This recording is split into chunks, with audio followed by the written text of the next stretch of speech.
দুর্নীতির অভিযোগে ফরিদপুরের বোয়ালমারী উপজেলার ময়না এসি বোস ইনস্টিটিউশনের শিক্ষকদের কক্ষে তালা দিয়ে অবরুদ্ধ করে বিক্ষোভ করেছে শিক্ষার্থীরা।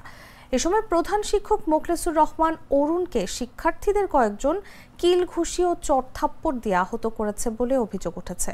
সোমবার সন্ধ্যায় প্রধান এই ঘটনার ভিডিও সামাজিক যোগাযোগ মাধ্যমে ছড়িয়ে পড়লে তা মুহূর্তের মধ্যে ভাইরাল হয়ে যায়। এদিন সকালের দিকে এই ঘটনা ঘটে বলে জানা গেছে।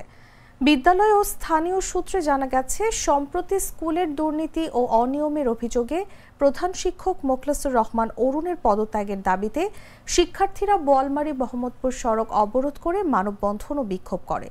এতে 24 এপ্রিল শিক্ষার্থীরা প্রধান শিক্ষকের বিরুদ্ধে দুর্নীতি সহ বিভিন্ন অভিযোগে উপজেলা নির্বাহী কর্মকর্তা তানভীর হাসান চৌধুরীর নিকট লিখিত অভিযোগ দেয়।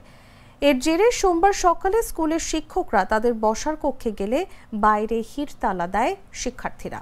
এই সময় প্রধান শিক্ষকের বিচার চেয়ে মিছিল করে স্কুল বাউন্ডারি টিনের বেড়া ভাঙচুর করে তারা।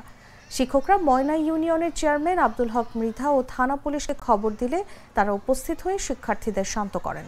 পরে শিক্ষকদের কক্ষের তালা খুলে দেওয়া হয়।